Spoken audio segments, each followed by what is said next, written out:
Hey everybody. Good evening, good evening, good evening. Wow. As I live and breathe. Interesting. I've heard of pages being suspended, blocked, and every kind of thing because of content, supposedly. I'm good. Thank you so much for asking. I think this may be the first time in history that a page has been blocked or wiped before any content has ever gone. I know that sometimes pages could be stopped because, hey, God bless all of you. Thank you so very, very, very much. I know there are times when there is, what they may consider inappropriate content or whatever the case may be. But I've never heard of a session being blocked before anything actually begins on IG. That might be a first. I'd like to welcome all of you and thank you so much for taking your time to come in tonight and to be a part of this. I'm grateful. Just want to ask everybody that is on here. I haven't been on IG like this in over 2.5 years. It's been over 2.5 years that I've not really posted anything that, is a message from myself. I used to be very consistent in posting messages that were really bent or aimed at encouraging people, strengthening people throughout the time of COVID. Oh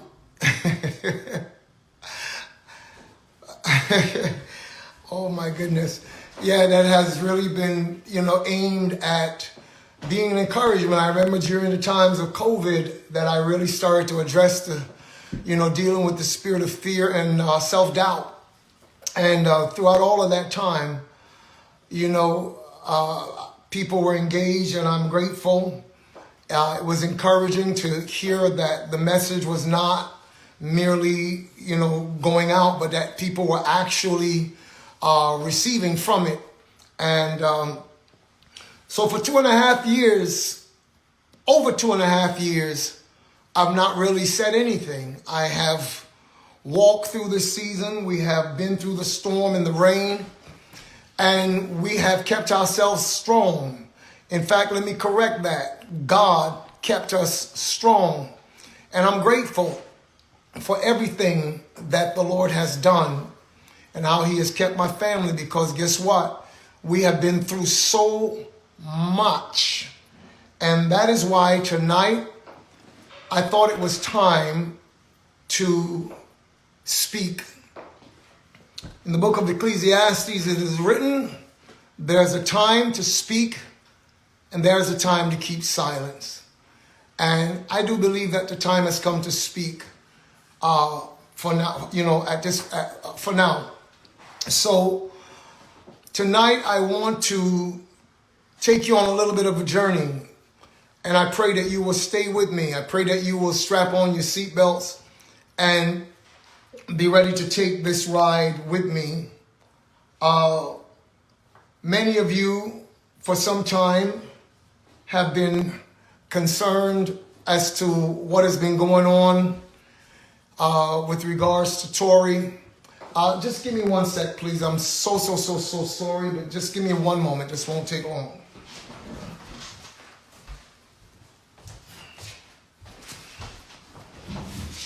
Yeah.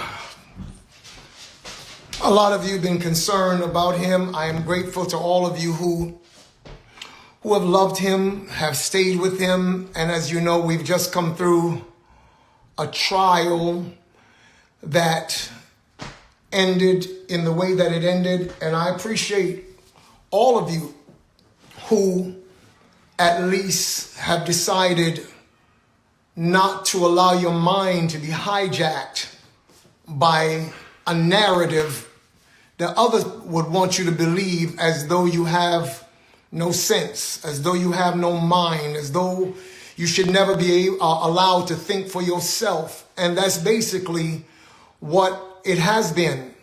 So I really want to go back,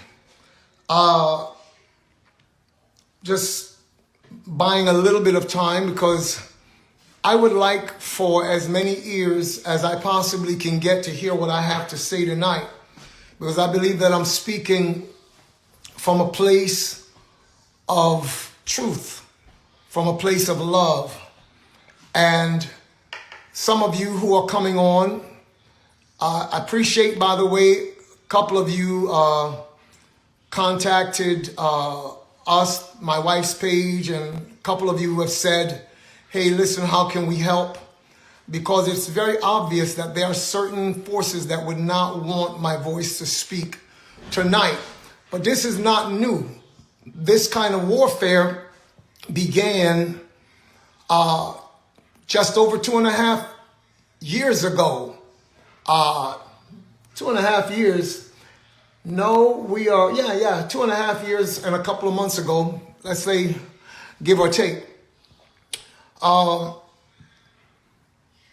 So tonight, I want to take the time to paint you a different picture, because there are those who felt that it was important to paint my son, Daystar Peterson, aka the artist Tory Lanez, with a particular brush and to hold him up in a particular light to make people think that he is a monster, that he is this really, really terrible person that did a really, really terrible thing.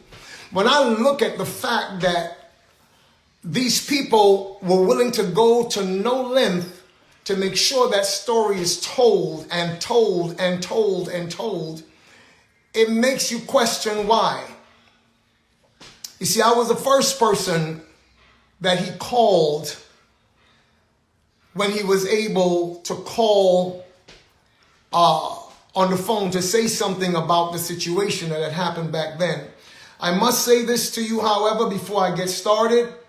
It is not my intention tonight to go into merits of the ongoing trial. Thank you. He is, in fact, innocent. God bless you for stating that, and all of you who have stated and continue to state that my son should, in fact, be free.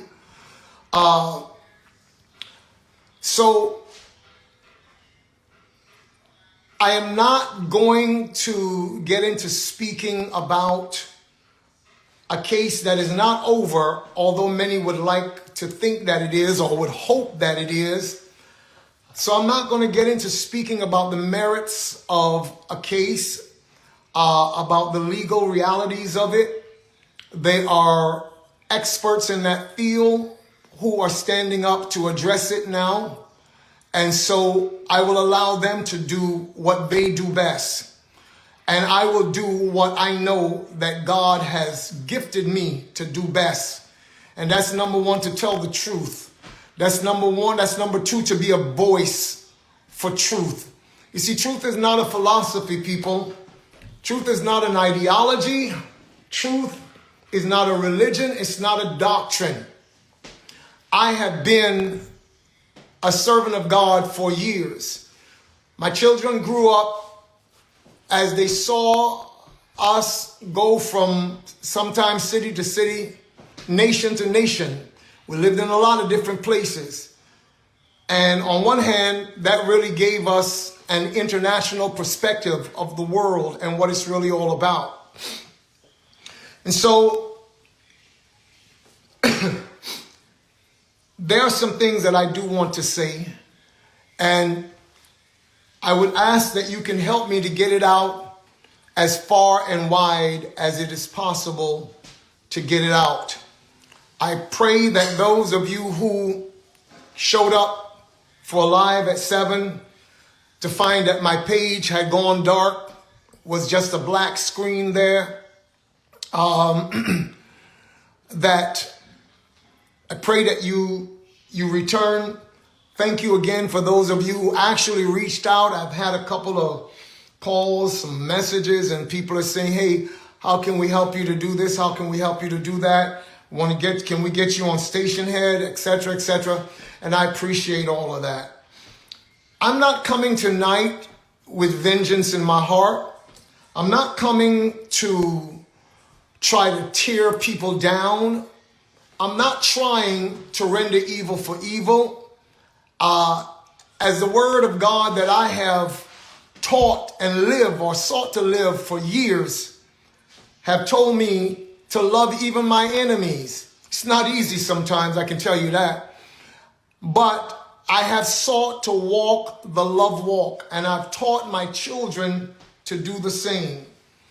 One thing I do know for sure is that I never hold anyone in my heart in unforgiveness, because I've learned that unforgiveness is like pouring acid into a container.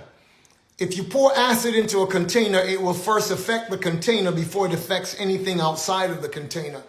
So I do not ever allow people and what they have to say to be either the standard by which I determine anything in this life. I would rather forgive people so that I can have a clear heart, that I'm able to hear God. I've been told that if I were to go live tonight, there are those who will take my words and spin them for whatever they want to make it say. However, I've also learned not to fear men, but only to fear Almighty God. You see, Jesus said this one day. He said, do not fear those who can kill the body, but rather fear him who, after the body has been killed, can also destroy the soul in hellfire. So I've learned over the years not to fear men. Now, we are living in a time of the internet. We're living in a time of social media. And it is so sad to see social media becoming a place that is so full of toxicity. People, internet trolls, who don't like to see the beauty of a life unfold. You know, they like moles. Digging up dirt on people is to them like though it was gold. And that's the world we live in right now. I think that we have the power to change the narrative. Because one thing that the evil empire fears more than anything, they fear masses of people thinking for themselves. That's what they fear. That's their biggest fear. You know, we live in a world where the powers that be tell us that we should walk around with these blindfolds on. They want us to be walking around with blindfolds, and we are to depend on them to be the only one that can lead us or direct us where we should go. And they never want us to remove the blindfolds, because they fear that if we remove the blindfolds, not only will we realize that we can see, but they fear that we will realize that the people who are leading us around are actually the ones that are blind. And their continued existence depends on us never knowing that they really are the ones that are blind. Do not think that because you have money or because you are in politics, that makes the light automatic to you. It does not. So let me start here. Let me go back to the day of the verdict at the courthouse, because I left that courthouse and the cameras were there. I did not come out saying, oh, I'm about to say something and this would be a good moment to make a statement so that what I'm going to say will go viral. That was never the issue at all. I came out because I had sat for 2.5 years seeing an injustice being perpetrated against an innocent man. There are those who would say, oh, well, that's your son. You will believe anything. truth be that before I had children, I was sworn to serve the kingdom of heaven. I am an ambassador of that kingdom. So people can say whatever they want. After this message today, there are those who will applaud. There are those who will disapprove. And there are those who will downright try to make it say what they want it to say because they so fear the truth coming out. So that day I left the courthouse. So let me start there. Like I said, I left the courthouse, and as I left, I responded in a way that some would say, oh, he was so emotional. It was just an emotional father. Listen to me. I fought many battles in my life, and I fought battles for people who were not even my children. I've been a voice for the voiceless for a long time. Some of you may not know this, and that's why I'm introducing myself, that you may know who is standing in front of you right now. All right? So, I spoke up because I'm not someone who have been conditioned over the years to fear the ramifications of evil people. I fear God. I fear God. And at the end of the day, anyone who could ever seek to shut my mouth or stop me from speaking the truth to the point of trying to extinguish my flame, guess what? The only thing you can do is give me a one-way ticket to heaven. You can't do anything to me. You can't do anything to me. So that day, it was not merely an emotional outburst. I saw an evil system. I sat in a courthouse and I watched how evidence was literally obscured, blocked, barred. Everything and anything that was actual evidence that could speak to my son's innocence. I saw people go above and beyond the call of duty to make sure that it never came in to view. And now here we are. And it's interesting because I'm seeing that the people are really not as stupid as many would like to think that they are. Because I've seen that people have actually looked at all of it and say, nah, something's wrong.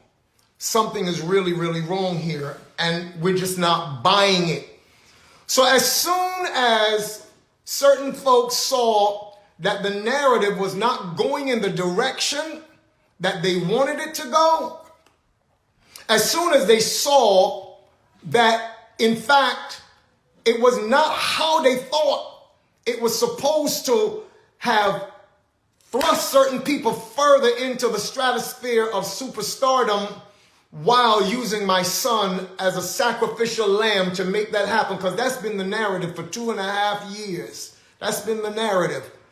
And as soon as they saw that it was not going that way, that in fact his numbers were rising while certain other people's numbers were falling, they began to dump onto the internet from the attorney's office, from the district attorney's office. They began to dump things that were supposed to have been evidence in a trial as though the guilty verdict was not enough. Then you had persons like this lady, what's her name? This journalist, Megan Cuniff. This woman actually went on and said that she saw my wife and I giving transcripts or leaking information to certain journalists to put out on the internet. Wait. Stop for a second. Number one, why would the district attorney's office give us things to put out on the internet to make my son look even worse? Hence, I'm talking about the interview with Kelsey. Why? That makes no sense. So I had to realize that this woman was saying things for the sake of clout. Moving right along, here we are today. Long time ago, I made a decision before God. I said, God, if I ever sin or mess up in private, I will come before you and I will repent. I will ask forgiveness in private. But as a leader, if I mess up publicly, then I will go to the people before whom I've messed up and I will ask them to forgive me publicly. That's been my stance. So that's why I'm even going back to the day on the courthouse steps, because many of you were led to believe that it was an emotional outburst on my part. It really was not merely an emotional outburst. You would have to know my history. You'd have to know how God has used me in nations around the world. You would have to know that there are times when I've stood up with great boldness to speak on behalf of those who were marginalized, those who did not have a voice, to speak on behalf of those who people did not want to be able to have a voice, to publish their pain and the things that were going on with them. And so that's been an issue for some time. So you can chalk that one up to the burden of leadership. But I want to ask a real serious question. What do you do when you see injustice happening, when it is so blatant and so plain before you? What do you do? Do you just sit back and fear the powers that be and say nothing? Is that the response that we are expected to have in the midst of injustice? For me, I remember what the scriptures say. Number one, woe to you when all men speak good of you. You see, when everybody is speaking wonderful of you, somewhere along the line, you're compromising, because not everybody loves the truth. And if you are just, everybody is speaking wonderfully of you, it means you're not telling the truth somewhere or the other. So I don't fear when people begin to be concerned that I speak or say what is right, even though it can cost. I want to tell you all something. We have been conditioned in life to always take the path of least resistance, because we don't like discomfort. We don't want discomfort. We fear anything that makes us uncomfortable. But we don't realize that sometimes discomfort is a part of the process. Discomfort is a part of the process. A diamond never becomes a diamond just by not going through discomfort, if you will. Diamonds are formed 240 miles below the Earth's, I forget what you call that crust below the surface. And it is processed by heat and by pressure. The heat there is over 3,000 degrees. And 50 millibars of pressure. They said if you want to understand that, then imagine the weight of 2,000 grown men standing on your foot. That's the kind of pressure that it takes to form a diamond from what? Just what we would consider coal, carbons, coal. So sometimes in life, if you are going to be everything that you can possibly be, if the beauty that is on the inside of the creativity that's in you is going to come out, sometimes you're going to go through fire. You're going to go through pressure. Don't fear it. Don't fear it. Don't let people make you fear that. So let me go back to some 2.5 plus years ago. When all of this stuff happened, a lawyer entered into the picture, a man by the name of Alex Spiro. He is a former DA in New York. He used to be the NBA's spin doctor. He was their go-to guy for NBA ball players. And then he went into private practice or became a part of a firm. And this man has been on the record. It's not something I'm making up. It's already out there on the internet years ago.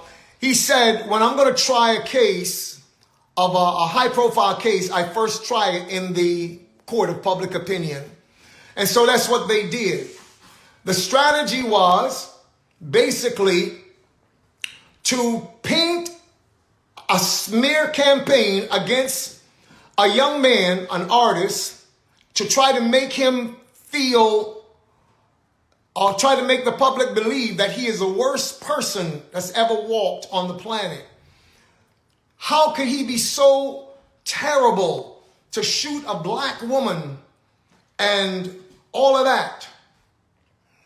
Some of the people who piled on, some of them, when they say a black woman, they sound so insincere because they never cared about black women before that. But all of a sudden, this became a good narrative. It boosted views. It gave more likes. It sounded really, really wonderful. And, you know, for them to be on the side of this defenseless black woman.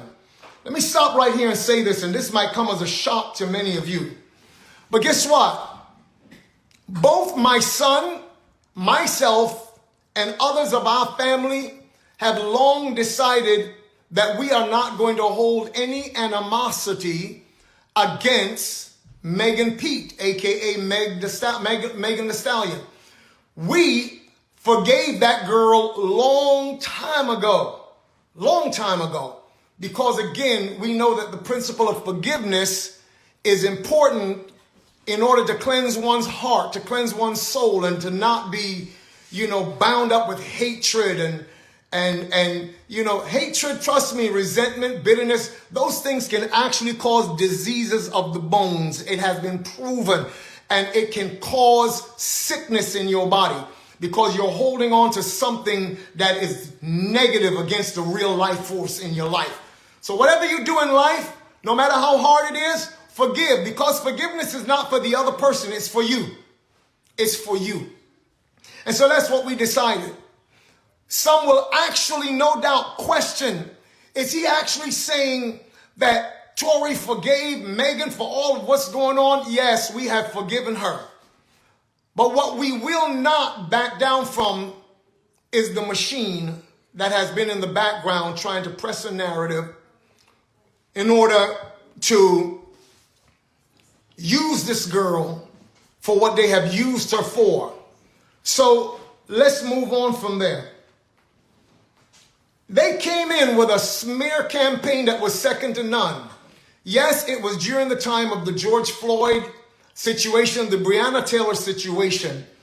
And they basically tried to make a silk purse out of a sow's ear. That's not my saying. That's an old people's proverbs who says you cannot make a silk purse out of a sow's ear. And reality check is that they were trying to make someone be an icon for civil rights who did not have any such desire, who did not have any such convictions about being that at all.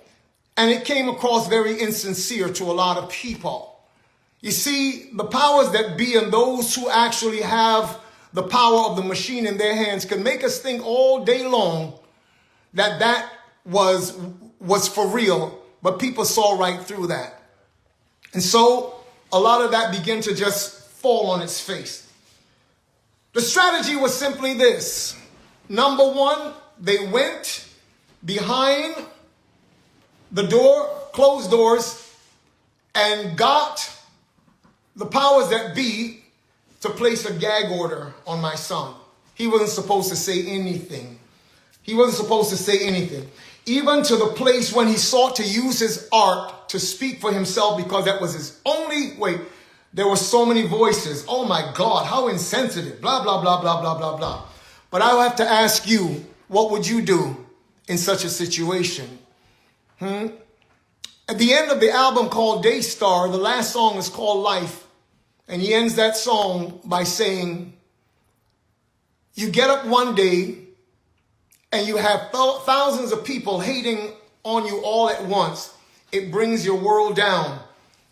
I would like the youth of today to take me as an example, because I don't care about none of those things. I will continue to stand up, and I'm paraphrasing now, so let me leave that alone. So the strategy was very simple. Shut his mouth while the mouth of those with the biggest megaphone on planet Earth piled on and said everything. Can you imagine? 2.5 years, every single day, you have to get up to that, knowing that you did not do this. And so that was the face that they decided would be best, would best serve their narrative. Who really is Daystar Peterson, people?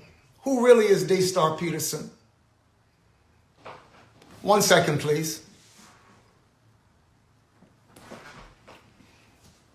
Who really is he? The fact is that he's one of the kindest individuals that you could ever meet in your life. The truth is that they don't want you to know is that he is someone who actually goes out of his way to help so many people. And I can tell you testimony upon testimony of things that he does and never says anything about it.